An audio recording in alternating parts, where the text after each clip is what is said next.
திருச்சிற்றம்பலம். ஐந்து கரத்தனை யானை முகத்தனை இந்துவின் இளம்பெறை போலும் எயிற்றனை நந்தி மகன்றனை ஞானக் கொழுந்தினை புந்தையில் வைத்து அடியேன் உன்னை போற்றுகின்றனே. எல்லாமல்ல அருள்மிகு வடிவுடைய நாயகர் நமர் பாண்டி கொடுமுடிநாதர் திருவடிகளையும், எல்லாமல்ல சிவகாமி நமர் கூத்தப்பெருமானுடைய திருவடிகளையும் மனமொழி மெய்களால் வணங்குகின்றேன்.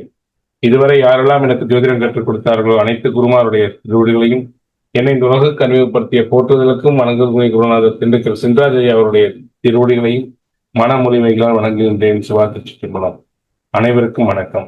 இப்ப துலாலக்கணத்திற்கு செவ்வாய் எங்கெங்க இருக்கலாம்? துலாலக்கணக்காரங்களுக்கு சரி, மாப்பிள்ளை பார்க்குறோம், பொண்ணு பார்க்குறோம், 7ஆம் அதிபதி எப்படி இருந்தா எப்படி அமையும் அப்படிங்கிறது என்ன பார்க்க இல்லை. அதை பார்த்துடலாமா? துலா லக்னத்துக்கு செவ்வாய் எங்க இருக்கலாம்? துலா லக்னத்திற்கு செவ்வாய் எங்க இருக்கலாம்னா, செவ்வாய் 7ஆம் அதிபதி 3ஆம் இடத்துல இருக்கலாம். முதல் அமைப்பு 3ஆம் இடத்துல இருக்கலாம். 100% அமைப்புனா 3ஆம் இடத்துல இருக்கலாம். அதுக்கப்புறம் 100% அமைப்புல 7ஆம் இடத்திலே நிக்கலாம். அதுக்கப்புறம் 100% அமைப்புல லக்னத்திலே நிக்கலாம். நான் அதை போடல, லக்னத்திலே நிக்கலாம். லக்னத்திலேயே நிக்கலாம், தப்பு இல்லை. லக்னத்துல துலா லக்னத்துக்கு 7 குறை லக்னத்துல வந்து நிக்கலாம், தப்பு இல்லை. அதுக்கப்புறம் துலா லக்னத்திற்கு லக்னத்துக்கு 10ஆம் இடத்துல திக்பலத்தோட நிக்கலாம், சந்திரன் வீட்டுல. இப்படி நிற்கும் போது நல்ல வாழ்க்கை துணை அமையும்.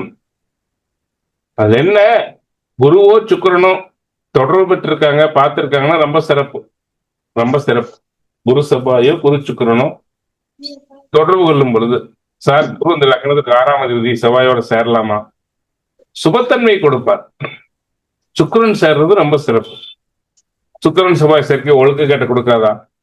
கொடுக்காது, பயப்பட தேவையில்லை. அஷ்டமாதிபதி லக்னாதிபதி இவனே, அவன் சுக்கிரன் செவ்வாயோட சேரலாமா? சேரலாம். சுக்கிரன் செவ்வாய் எல்லா இடத்துலயும் தீங்கு செய்யாது. ராகு சம்பந்தப்படும் பொழுதுதான் தீங்கு செய்யும். ராகு சம்மந்தப்படும் போது தருகிட்டு போகும்.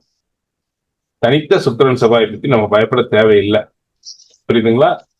அஷ்டமாதிபதியே ஒரே ஆச்சே, அப்போ ஒரு அவமானத்தை கொடுக்காதா? பேராசை வந்தா அவமானம் வரும். என்னைக்கு லக்னாதிபதி அஷ்டமாதிபதியா யார் ஜாதகத்துல வருதோ, யாருக்கு வரும்? விருச்சிக லக்னத்துக்கு வரும், சாரி மேச லக்னத்துக்கு வரும். லக்னாதிபதியா அஷ்டமாதிபதியா, இன்னொன்னு துலா லக்னத்துக்கு வரும்.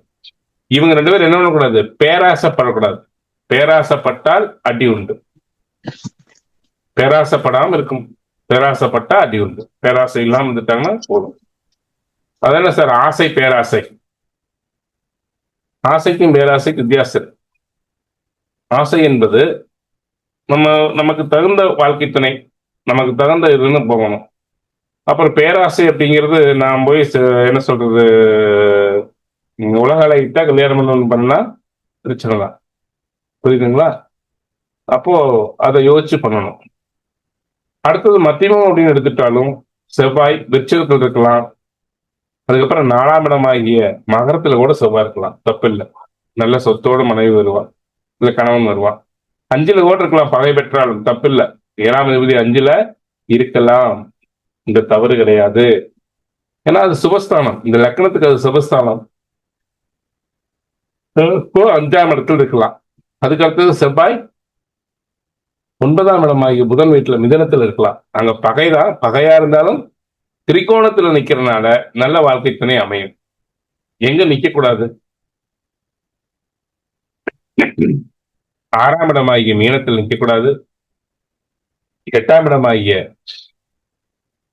ரிஷபத்தில் நிக்க கூடாது. 11ஆம் இடம் சொல்லக்கூடிய சிம்மத்தில் இருக்கக்கூடாது, அது பாதகஸ்தானம். அதுக்கப்புறம் 12ஆம் இடம் கன்னியில் நிற்கக்கூடாது. இப்படி நின்றுதுன்னா நல்ல வாழ்க்கை துணை அமையாது, புரியுதுங்களா? செவ்வாய் புதனோட சேரலாம், சுக்கிரனோட சேரலாம், சந்திரனோட சேரலாம், நல்லதுதான். செவ்வாய் யாரோட சேரக்கூடாது? செவ்வாய் கேது சூரியன் செவ்வாய் சேர்க்கை. இந்த துலா லக்னத்துக்கு சூரியன் செவ்வாய் சேர்க்கை அறவே கூடாது. ஏன் சேரக்கூடாது? பாதகாதிபதி மாரகாதிபதி சேர்க்க. எப்போ செவ்வாய் நல்லவன். செவ்வாய் சரத்துக்கு மாரகாதிபதி. அவனே களத்திர பாவத்தை உணர்த்தக்கூடியவன். அவன் எப்ப மாரகத்தை செய்யறான்னா, நல்லா புரிஞ்சுக்குங்க, எப்ப மாரகத்தை செய்யறான்னா, தனித்து சரத்துக்கு வந்து செவ்வாய் பெரிய மாரகத்தை செஞ்சுறான்னு சொல்ல முடியாது. தனித்து நிக்கிற செவ்வாய் மாரகத்தை செய்யறான்னு சொல்ல முடியாது. அஷ்டமாதிபதியோட சேரும்போது கூட அவன் லாபாதிபதி, அஷ்டமஸ்தானத்துல இருந்தாதான், இல்ல அஷ்டமஸ்தானத்துக்கு திரிகோணத்துல இருந்தா செய்யறான். ஆனா அதே சமயத்துல வந்து மற்ற நேரங்களோட செய்யறது இல்ல. அஷ்டமாதிபதியோட சேரும்போது செய்யறது, அஷ்டமாதிபதியோட செய்ய மாட்டான். 8 குடையன் சுக்கிரனா ஆயிடுறான்லவா, சாரி மாற்றிட்ட, சுக்கிரனோட சேரும்போது செய்ய மாட்டான். எப்ப மாரகத்தை செய்யறான்னா, பாதகாதிபதியோட சேரும்போது செய்யறான். அவரோட சூரியனோட சேரும்போது செய்யறான்.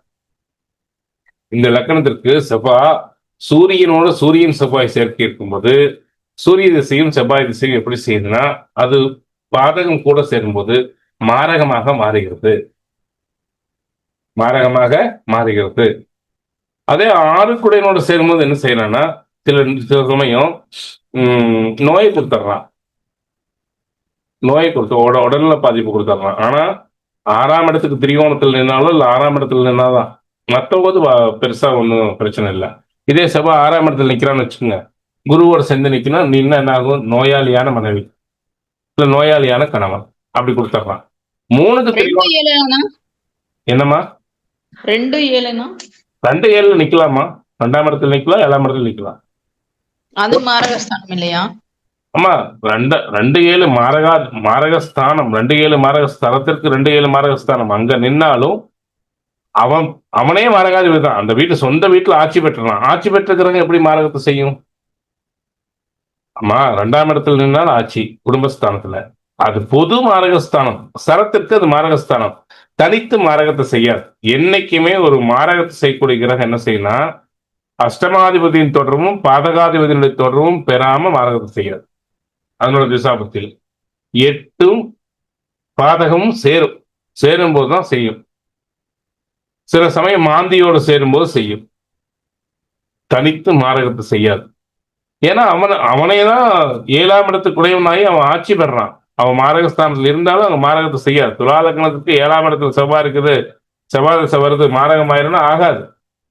அதே சூரியன் கூட சேர்ந்துட்டானா ஆபத்து. 6க்கு மாரகம் வாழ்க்கை துணைக்கு மாரகத்தை செய்யும். சூரியன் கூட சேரும்போது வாழ்க்கை துணைக்கு பாதிப்பு செய்யும். யார் ஜாதகத்துல? பெண் ஜாதகத்துல. ஆண் ஜாதகத்துல கிடையாது. ஆண் ஜாதகத்துல ஒரு மாரக கண்டம் வரும், அவ்வளவுதான். ஆனா பெண் ஜாதகத்துல கட்டாயம் சூரியன் செவ்வாய் சேர்க்கை துலா லக்னத்திற்கு 2, 7, 11 இந்த 8ஆம் இடம், இந்த இடங்கள் இருக்கும் பொழுது கணவனுக்கு பிரச்சனையை கொடுக்கும். மாரகத்துக்கு சமமான கண்டங்களை கொடுக்கும். இல்ல மாரகத்தை கொடுக்கலாம், இல்ல டைவர்ஸ் ஆகலாம். இந்த மாதிரியான பிரச்சனை செய்யலாம். திருமண வாழ்க்கை சந்தோஷத்தை கொடுக்காது. புரியுதாமா? புரியுதுண்ணா. இங்க மாரகஸ்தானத்தில் நிக்கிறானே நீங்க எடுத்துக்கூடாது. ஏன்னா சுக்கிரனுக்கு அவன் யோகாதிபதி. என்னைக்குமே சரமாகிய மேசத்துக்கும் அந்த ஒரு ஜாதகத்துக்கு, அப்போ இவன் சரத்துக்கு வந்து செவ்வாய் தனித்து நிற்கும் போது பயம் இல்லை. அதே சூரியனோட சேரும் போது பயம். சூரியன் மாந்தியோட சேர்ந்தா பயம். புரியுதாமா? சனியோட சேர்ந்தாங்க மாறம் செய்யாது. ஏன்? நோயை கொடுக்கும், இல்லைன்னா ஒரு விபத்தை கொடுக்கும். சனியோட சேர்ந்தா மாறம் செய்யாது. ஏன்? சனி திரிகோணாதிபதி, 4-5 குடையவன். வாகனங்கள்ல ஜாக்கிரதையா போகணும். ஆனா சனியோட சேர்ந்த செவ்வாய் மாறம் செய்ய முடியாது. துலா லக்னத்துக்கு சனி முழு யோகாதிபதி. அப்ப சனியோட சேரும்போது அங்க சனி விடமாட்டாரு. அது புரியுதுங்களா? இப்படித்தான் நம்ம கணக்கு போடணும். இப்ப துலா லக்னத்திற்கு நல்ல வாழ்க்கை துணை அமைய வேண்டும் என்றால் செவ்வாய் பகவானை பொறுத்தவரையிலும் எங்க இருக்கணும்? 2, 3, 4, 5, 7, 9, 10 இந்த இடங்களில் செவ்வாய் இருக்கும் பொழுது சிறப்பான ஒரு வாழ்க்கை துணையை, நல்ல வாழ்க்கை துணையை ஜாதகருக்கு தருகிறது. செவ்வாய் புதன் சேரலாம், செவ்வாய் சுக்கிரன் சேரலாம், செவ்வாய் சந்திரன் கூட சேரலாம். செவ்வாய் குரு சேர்க்கை சில சமயங்களில் நன்மையை கொடுத்தாலும் சில சமயங்களில் நோயாளி ஆக்கி விடுகிறது, இல்ல பெருங்கடனாளி ஆக்கி விடுகிறது. யார் சேரக்கூடாது? சூரியன் செவ்வாய் சேரக்கூடாது. செவ்வாய் சனி சேரலாம், இது விதிவிலக்கு. செவ்வாய் சனி சேரலாம். ஆனா செவ்வாய் சனி என்னன்னா பெண் ஜாதகத்துல சேரக்கூடாது, ஆண் ஜாதகத்துல சேரலாம். சேர்ந்தா வாழ்க்கை துணை ஒண்ணும் பண்ணாது. என்னன்னா ஆஹ், அலுவலகத்துல பொதுமக்களோட தான் செய்யற வேலையில போராட்டங்கள் இருக்கும். அது காரகத்துவ ரீதியா, பாவக ரீதியா செவ்வாய் கெடுதல் செய்யறதுக்கு சனி விட மாட்டார், மாரகம் செய்யாது. செவ்வாய் சனி சேர்க்கை துலா லக்னத்திற்கு மாரகத்தை கொடுக்காது. போராட்டங்கள் இருக்கும். ஏன்னா செவ்வாய் சனி சேர்ந்தாலும் எதிரும் புதிரும் வாதம் தான், வாதம் பிரதிவாதம். செவ்வாய் சனி சேர்ந்தா வாதம் பிரதிவாதம். ஆஞ்சாதம் வந்தா சுக்கிரன் நடந்துட்டா மனைவியோட நடக்காது. யாரோட நடக்கும்? பொதுமக்களோட, என்ன சொல்றது, சமூகத்தோட நடக்கும். இதே பெண் ஜாதகம் வந்தா பாதிப்பு, கணவனோட போராட்டங்கள் இருக்கும். செவ்வாய் ராகு சேரக்கூடாது, செவ்வாய் கேது சேரக்கூடாது. துலாலக்கணத்துக்கு செவ்வாய் ராகு செவ்வாய் கேது சேரக்கூடாது. பெண் ஜாதகத்துக்கு அறவே சேரக்கூடாது. ஆண் ஜாதகத்துக்கு சுமார். புரியுதுங்களா? ஏன்னா பெண்ணுக்கு செவ்வாய் காரகத்துவம் அவனே பாவகாதிபதியும் அவனே ஆகுனால கடுமையான பாதிப்பு. ஏன் சொல்றான்னு புரியுதா?